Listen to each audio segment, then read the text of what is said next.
დღეს ჩვენ ვისაუბრებთ ბიონსეზე და კიდევ ვიღაცებზე. ბევრი თემა გვაქვს. 920 გამომწერი მამაბა ყველას.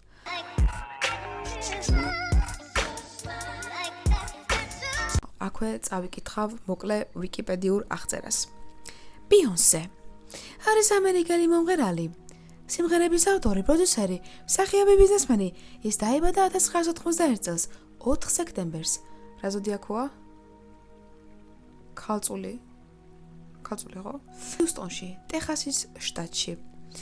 ბიონსე პირველად გახდა ცნობილი გოგონათა ჯგუფ Destiny's Child-ის წევრად. Know that I need you wherever you go. აი ეს არის Destiny's Child. ასევე bills, I can pay my own bills. გრაფიკია ვართ მაჭკომე ლები არის სიმღერა. ასევე მან შესანიშნავად დაწერა მარებელი არტიკოჩი ფორმორტუ და მოგესალმებით ხომ ძალიან სახუმარო სიმღერა. მთავარი წევრი, წამყვანი. შემდეგ უკვე და სხვა შორის R&B ჯგუფი იყო ეს Destiny's Child და ერთ-ერთი ყველაზე პოპულარული R&B ჯგუფი იყო. შემდეგ უკვე დაიწყო სოლო კარიერა და სოლო კარიერა ჩვენ მიცით უკვე როგორც წავიდა და როგორი ვარსკვლავიც გახდა, ჩვენამდე მოაღწია მისმა თითოეულმა სიმღერამ და ალბომიდან 9 ჰიტი აქვს მას შესრულებული. ოკეი, რაც შეეხება პირადად მას. ყველაზე იდუმალი ვარსკვლავი არის, ვინც კი ვიცით. ამდენად ცნობილი და ამდენად იდუმალი. და რატო იდუმალი? ის ხშირად არ გამოდის სოციალურ ქსელებში კონტაქტში, როგორც სხვა მომღერლები, მაგალითად Ariana Grande, Selena Gomez, ნებისმიერი სხვა მომღერალი, ადელი ავიღოთ, Sia ავიღოთ, ყველა რაღაცნაირად ცდილობს, რომ Instagram-ზე ეკონტაქტოს თავის ფანებს, რაღაც online, ან რაღაც ისეთი სურათები დადოს, საოჯახო, რაღაც შინაურული, არა. Beyonce არის დივა. ფოტოსესიაზე გადაღებულ სურათებს, ან თუ რაღაც ახალ ტანსამოსი იყიდა კედელთან დგას და ისეთ სურათებს ხშირად არ არის ისეთი პოსტები მისგან, სადაც ჩვენ ვიგრძნობთ მის ესეთ რაღაცნაირ ახლობლურ და თბილ დამოკიდებულებას ფანების მიმართ. და ვფიქრობ ეს ყველაფერი ისევ და ისევ პიარისთვის არის. და რატო პიარისთვის? იგივე საკეთებს The Weeknd-ი, აბელი თუ იცით, by the lights, no I can't sleep until I feel your touch. აი ეგ არის The Weeknd-ი, გეცნობათ რა თქმა უნდა. ზუსტად იგივე რაღაც ინტერვიუებს იშვიათად იძლევა მაღაზიებს, უბრალოდ ჟურნალ-გაზეთებს ინტერვიუს იშვიათად აძლევს და ფანებთან კონტაქტზე თუ შემოდის ლაივი, ორჯერ ქონდა თუ სამჯერ ჩართული რაღაც ბოლო მონაკვეთებში და ისიც მისი ალბომის მოსმენა იყო. აი ესეც რაღაცა პიარისკენ მიმართული რაღაც ესეთი ქმედებებია, დამალვა, დაფარვა, პირადი ცხოვრების და ასე შემდეგ. სხვათა შორის, აი მაგალითად, ავიღოთ კარდაშიანები. კარდაშიანებს თითქმის ყოველ კვირა, გარდა იმისა, რომ თვითონ დებენ მათივე ოჯახის სურათებს, ვიდეოებს და ბოლოს რეალიტი შოუ აქვთ საკუთარ ოჯახზე, არაფერს არ გვიმალავენ, ამის გარდა გვატყუებენ უბრალოდ არ გვიმალავენ. აი, რო შევადაროთ, ხო? ძალიან ხშირად დაყვებიან პაპარაცები კარდაშიანებს. და არ გეგონოთ, რომ ბიონსესაც არ დაყვებიან. დაყვებიან, მაგრამ ბიონსეს იმდენად private ცხოვრება აქვს, რომ იშვიათად ბიონსეს რაღაცა ჩუმად გადაღებული სურათები გავრცელდეს, ან სადღაც მაღაზიაში რომ მიდის, იმიტომ რომ არ არსებულია, აი რაღაცა ძალიან დაფარულია ეს ყველაფერი, ხო? სანამ მე ამ ვიდეოს ჩაწერას დავიწყებდი, რაღაც დეტალების ვიწოდი ბიონსეზე და უფრო ღრმად რო ჩავსულიყავი, მის backstage განხილვებს უსმინე, რასაც საკუთარი მოცეკვავეები და დამხმარე წევრები ამბობენ ბიონსეზე. და ერთ-ერთი პიროვნება ყვებოდა, რომ ბიონსეს სანამ სცენაზე გავა, არავინ არ უნდა გაესაუბროს და თუ რაღაცა კონტაქტი ჭირდება, თვალებით მიანიშნებს ვინ საით წავა. და თვალებით საუბრობს, ხმას წარიღებს, არავის არ ეკონტაქტება, სანამ სცენაზე გავა. ესეთი პიროვნება არის. და ასევე ძალიან მკაცრია, რამოდენიმე ვიდეოც არის დაფიქსირებული, სადაც ერთ ვიდეოზე განათებები არ ჩაერთო, ბიონსეს სამოსის განათება არ აინთო და წაიმღერა, რომ დღეს ვიღაცას გავაგდებ სამსახურიდან. კი, ჩვენ ამაზე ვიცით, მაგრამ ვიღაცა სამსახურის გარშე დარჩა. შესაძლებელია ესე უნდა იყოს, სიმკაცრე უნდა იყოს, რომ არ დაირღვეს ის წესები, რაც მან დააწესა. წყალსო სვამსო 21 გრადუსზე, 22 გრადუსზე უნდა იყოსო, წყლის ტემპერატურაო რა. რაღაც მისი ისინი აქვს, წესები აქვს, ასევე მან რაც თქვა ფილმში, ხშირად იღებს ჯინჯერს სვამს, ლიმონს სვამს ხშირად. და დიეტაც მისი კვების რაციონიც გაგვაცნო მაშინ, როცა ძალიან უნდა და წონაში კლება ვაშლზე, ლობიოზე და თევზზე იყო გადასული. ყველაფერი აკრძალული ქონდა, რაც კი არსებობს საერთოდ დედამიწაზე. ნუ სამი რაღაცის გარდა. ცადე და საშინელი იყო, ანუ პირველი დღე გადავლახე, მაგრამ მეორე დღეს ძალიან ცუდად ვიყავი, ამიტომ არ ცადოთ ბიონსეს დიეტა, არ გირჩევთ. კარგი. გავაგზავნოთ ისო ბიონსეს პირადი ცხოვრებაზე საუბარი და ბექსტეიჯებზე. ასევე ის ინფორმაცია არის გავრცელებული, რომ დრამერის კატა მოკლა, მე გითხარით ეს წინა ვიდეოში საკუთარმა დრამერმა დატოვა შუა შოუს დროს, მიმდინარეობის დროს. და ეს რაღაცა, ნუ რა თქმა უნდა, ბიონსე მაქსიმალურად ცდილობს, რომ ინტერნეტში არ გავრცელდეს. თუმცა საკუთარმა დრამერმა გასცა ეს ინფორმაცია, რომ ჩემი კატა მოკლაო და ის არის ჯადოქარიო და ამავდროულად ინფორმაცია დადის, რომ არის შეიძლება გეი ვთქვა. გეი. და რატო გეი? ამბობენ, რომ ქალი პარტნიორი ყავდა მას, უბრალოდ ეს ყველაფერი იყო დამალული, მამა ბრძოლობდა განსაკუთრებით, რომ ეს ყველაფერი არ გამოჩენილიყო, შემდეგ უკვე დედა და დედამ მაქსიმალურად, აი ყველაფერი გააკეთა იმისთვის, რომ ბიონსე ცოლად გაყოლდა ჯეიზის თან რაღაცა ასაკში, რაღაცა წარმოიდგინეთ ასაკით ჯეიზი ძალიან დიდია, უფროსია ბიონსეზე, მაგრამ მაინც იმ პერიოდში შეატენეს მაშინ, როცა ბიონსე არასრულწლოვანი იყო.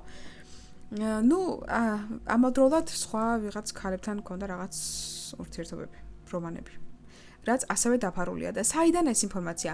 ამ ინფორმაციას გაცემს ისევ Jaguar Wright-ი და ვინ არის ეს ქალი? მე წინაზეც ვისაუბრე, ეს ქალბატონი იყო ერთ-ერთი დილერი ფიდირისთან და შიგნით რაც ხდებოდა თითქმის ყველაფერი იცოდა, მაგრამ ამ დილერობის გარდა მე როცა უკვე ცუდ რაღაცებს თავი დაანება, რაღაცა კარიერა წამოიწყო, მომღერალი გახდა, მთელი ამბები რაღაცებს მიაღწია, საკუთარი თვალით ხედავდა იქ რაც ხდებოდა, ასევე ეპშტერნის კუნძულზე რაც ხდებოდა, ისიც იცის. და ინტერვიუებს შეიძლება საკუთარი YouTube არხიც გააკეთა და ხო შეიძლება ვთქვათ, რომ ეს ქალი არის მატყუარა. ხო შეიძლება ვთქვათ, რომ ეს ქალი გვატყუებს, თუ გვატყუებს ბიონსე რატო არჩილობს მას. ბიონსე და ჯეიზი ყველას ჩილობს, ვის კი რაღაცა ზედმეტ იტყვის და რატო ვერ ურჩივლეს ამ ქალს, რატო ვერ გაასაჩივრეს. ალბათ იმიტომ, რომ ეს ქალი მართლაც ამბობს და შეუძლია ამის დამტკიცება, ხო? ნუ აი ამ ქალბატონმა ისაუბრა, რომ მას ქალი პარტნიორები ყავდა ბიონსეს, შემდეგ მაქსიმალურად ეცადნენ, რომ ეს ყველაფერი ჩაემალათ, ჩაეხშოთ. ბიონსემ ერთ-ერთი ალბომი თავის ბიძას მიუძღვნა, რომელიც გეი იყო და მაგ ტექსტიც გამოვიდა, რომ ყველა გეი ადამიანს უძღვნიო და რეალურად ამბობენ, რომ ეს მის თავს და მის მეორე მეს მიუძღვნა, რომელიც ალტერ ეგო ყავდა, ვიღაცა საშა. საშა სპირსი თუ ხო რაღაცა მასე. საშას ეძახდა მოკლედ მის ალტერ ეგოს და დღემდე ეძახის და ინტერვიუში ახსენა, რომ აი სატანისტსაც რატო ეძახიან. როცა სცენაზე გავდივარო, საშა იპყრობსო ჩემს სხეულსო და ვგრძნობო ერთხელო ხელები გავშალევ და ვიგრძენიო როგორ ჩასახდა ჩემში საშაო. ჩასახდა და ასევე მისი მოძრაობები, მისი ენერგიის წყარო, რამდენიც მას გააჩნია სცენაზე, ბევრი აბრალებს წამალს, მათ შორის ეს ქალბატონიც, რომელიც აი სიმართლეს ამბობს და ყველა იცის და ყველაფერი იცის, ეს ქალბატონიც ამბობს, რომ ნარკოტიკს იყენებს სცენაზე, რომ აი ამ ხელა ენერგია კონდეს და თავი ეს აკანჯალოს. ხვდებით? და ეს საშა რო უსახდება სულში და ის რო ღერის, ეს კიდე რაღაც სხვა თემა არის, უცნაური. საკმაოდ უცნაური. შესაძლებელია ეს უბრალოდ ვივარაუდოთ, რომ მე რა ალტერ ეგო ყველას ყავს.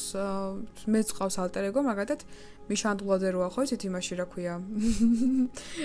ვნებების ჭუჭუდანაში რო სერიალი გადაიღეს, მანდ არის მიშანდულაძე თამაშობს ერთ-ერთი ბრაზილიელი მოხუცი ქალბატონის როლს რა და ჯუანა ტარიანი არის როლში. ერთი ჩემო ძვირფასო. ძვირფასი თქვენ არ ბრძანდებით. ო, რა იყო? დაბალი ფენა. აბა სად გაქვს გემონება? როქ თქეფავ სიფათში განადგურებას მერე განახებ რებეკა. ტრაქს მარტო მე ვათამაშე. ერთი კლდიდან გადაგდება არ მაპატიო. ვისაც არ გაქვთ ნახი, ნახეთ, ვნებები შუჯდანაში აკრიფეთ, კომედი შოუს სკეჩი არის. მომენტებში ხდები ის პერსონაჟი, ანუ ან რაღაცით გავხარი იმ პერსონაჟს. მაგრამ ბიონსე პირდაპირ მნიშვნელობით მეო ჩამისახდაო საშაო ამბობს და სცენის მე რეალურად ძალიან მორიდებული ვარო, ძალიან მორცხვი ვარო და სცენაზეო მე სულში მისახდება საშაო. ოკეი, ჩაუსახდე საშა, ჩვენ არ გვაქვს პრობლემა. ასევე ძალიან ბევრი ტექსტში მასთან არის ნახსენები ქალი და ბევრი სიმღერა არის მიძღვნილი ქალზე, თითქოს კაცი უმღერის ქალს. და მსგავს სიმღერებზეც ამბობენ, ხას უსვამენ, რომ რეალურად მართლა რეალურად ქალს მიუძღვნა მან და როგორც ქალი, ისე უმღერის რაღაც ქალს, ვიღაცას. ხო, ვიღაცებთან არის ახლა სახელგვარები არ ვიცი, ნუჭორები და ის. ვისაც ეგ გაინტერესებს, შეგიძლიათ ნახოთ, მაგრამ არ არის საინტერესო ეგ თემა რეალურად. თალკე ავიღოთ ბავშვები.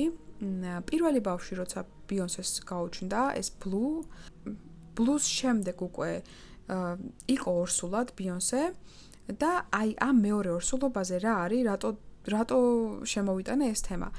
მეორე ორსულობის დროს არის კადრები, სადაც ბიონსე რაღაც შოუში მივიდა, იესამცბარი კაბა ეცვა და როცა ჯდებოდა იმაზე სავარძელში ჯდებოდა, ეს მუცელი ესე შეიკეცა, თითქოს გაბერილი რაღაცა ეცვა რა. და ხალხი ამბობს, რომ რეალურად ორსულად არ იყო და ეს იგონებდაო ამ მუცელსო. რადგან ბავშვი მოშორდაო თუ აი რაღაც არ ვიცი, რაღაცებს უყვებიან. თუმცა ბიონსეს გავსი ინფორმაცია არ მოუწოდებია არავისთვის.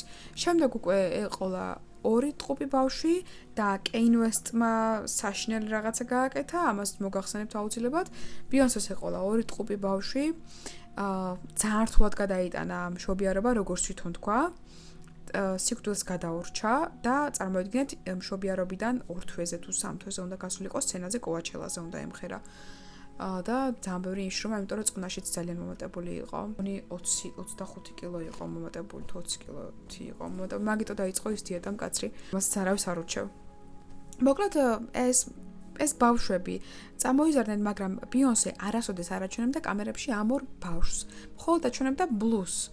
ბლუს ამღერებდა, ბლუ კლიპებშიც ჩანდა და ეს ორი ტყუპი არსად არ ჩანდა. და აი ახლა ადგა კეინ ვესტი თად გააფრინა, სერიოზულად გააფრინა. და ესო ბიონსესო რაღაცა გაფუჭებული ბავშვები ყავსო თუ აი რაღაცა ძალიან ცუდად მოიხსენია რა, მისი შვილები და ესო რაღაცაო განაყოფიერებაო თუ რაღაცაო არ გაიკეთოთო და აი ძალიან ცუდი ტექსტით ისაუბრა რა. და ბიონსე გამოვიდა მეორე თუ მესამე დღეს სცენაზე ერთ-ერთ ტყუპთან ერთად რა, გამოიყვანა ის გოგო ბავშვიც ძალიან საყვარელი. მასთან ერთად შეასრულა ერთ-ერთი სიმღერა და აჩვენა ყველა ფანს, რომ გამოიყვანს ბავშვებს, უბრალოდ წამოიზარდონ ცოტა, ხო? ანუ პატარა ბავშვები ჯერ ასაჭიროა, რომ კამერებს დაანახო და უგეჭველი ყველგან კადრში რომ მოხვდნენ, ხო? აი, ბლუ არის 13 წლის, ძალიან მაგრად ცეკვავს. განსაკუთრებით ბოლო ვიდეოები რაც გავცოდა, ვაუ, ეს არის შოკი. ჯერ რა ლამაზია, აი ძალიან ლამაზი ბავშვია. და მეორე რაღაცნაირად თან იმაზე მიფიქრება, რომ ძალიან ბევრი პედოფილია ამ ქვეყნად და ბიონსეს ადგილას ჩემშულს მგონი მე არ გამოვაჩენდი. საერთოდ არ გამოვაჩენდი მაგას აქში განსაკუთრებით, იმიტომ რომ ბავშვი უნდა წამოიზარდოს და ამდენი ყურადღება კაცმა არ იცის ვინ შეხვდება, რა შეხვდება. იმიტომ რომ როგორ გითხრათ, მთელი მსოფლიო ამ ერთ ბავშვს უყურებს, უსმენს და კივის ამ ბავშვს. ჩვეულებრივი ოჯახი შემიძლია ვთქვა, რომ ჩვეულებრივი ოჯახია, თუმცა აქვე ავიღოთ ქმარი ჯეიზი და ფიდიდის საქმე. ფიდიდი თუ ჩაითრია ჯეიზი, მას ალბათ გარანტირებული ციხე მოუწევს ადამიანის ტრაფიკინგის ბრალდებით. ჩამოყვანა, გაყიდვა, გამბაჟება. ხალხზე მაქვს საუბარი. გოგონების, არასრულწლოვნების, რასაც ის ქალი ყვება, რომელზეც მე ვისაუბრე, ჯეგუარ რაიტი, რასაც ყვება, აი ის თუ სიმართლეა. ციხე ალბათ უსასრულობის ნიშანი და დაუსვან ალბათ დოკუმენტში და საერთოდ არ გამოუშვენ ეგეთი ხალხი გარეთ, იმიტომ რომ არ არიან ღირსი. ვინც ინგლისური იცით, შეგიძლიათ ნახოთ, მოусმინოთ იმ ქალბატონის ინფორმაციებს. მე არ ვიცი, მე შოკში ვარ. ვიდეოს რო ჩავთავ, პირველ 5 წუთში უკვე შოკში ვარდები. არა იმიტომ, რომ ჭორები მაინტერესებს, იმიტომ რომ მთელი ბავშვობა მაგათ უსმენ უყურებ და უცებ მოტრიალდები და თურმე რეალურად როგორი ადამიანი ყოფილა. და რას აკეთებდა და რამდენი ადამიანი შეიძლება რომ იყოს დღემდე დაშავებული, ეხლა ამ წამს დაშავებული იყოს და ვერ ამბობდეს, იმიტომ რომ ვიღაცა ემუქრება, მაგალითად ფიდიდი. ჯეიზიდან გადავიდეთ ფიდიდის საქმეზე, დღეს იყო პირველი სასამართლოს ხტომა ფიდიდის. თმები არ შეუღებავს სასამართლოში მხოლოდ მხატვრები იზიან და ჩანახატებით გვაწვდიან ინფორმაციებს და ჩანახატში ჩანს რომ პიდიდის არ შეუღებავს თმები, ჭაღარა თმები აქვს და მივიდა სათვალეებით. აქამდე არასდროს არ დაჭიროებია მას სათვალე რომ ტექსტი წაეკითხა ან რაღაც მაგ და გვარი. ანუ 3-4 დღეს წინ და რაღაცნაირად დღეს დაჭირდა რომ ტექსტი სათვალეებით წაეკითხა და манипуляციად ითვლება იმ ხრივ რომ უფრო სერიოზული სახე მიეღო და რაღაცნაირი თავდაჯერებულობა და სიმტკიცე ქონოდა რა, ეს ვიზუალით აჩვენა რომ ეს სათვალეები რაღაცა ხო. შავ კოსტუმით ჩააცვეს, გამოპრანჭეს და დღეს ძალიან ბევრი ახალი სახელი გამოვლინდა ფიდიდის საქმეში, ვინც მიიღებს მონაწილეობას დაკითხვაზე. 3 დღე აქვთ იმისთვის, რომ წარადგინონ ეს პიროვნებები, როგორც ვიცი. და 3 დღე ცოტა არიო ამბობენ, ნუ არ ვიცი ნახოთ.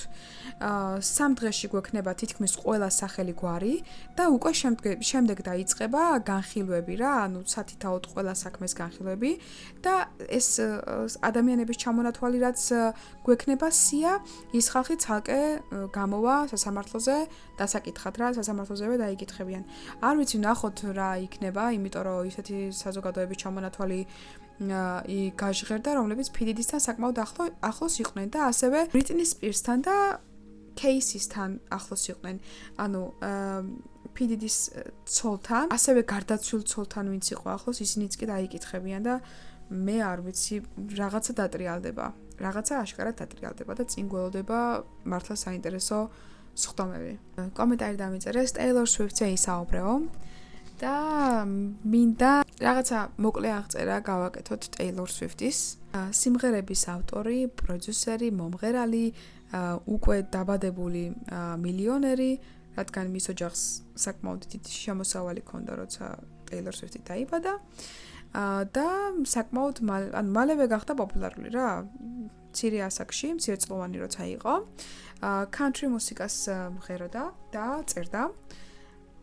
კარგი country მუსიკის სტილი ჰქონდა საკმაოდ, შემდეგ უკვე გადავიდა პოპში და ეს country music და პოპი ერთმანეთში შეურია და რაღაც ახალი ჯიშის მიმართულება მიიღო, გენეტიკა გამოიყვანა.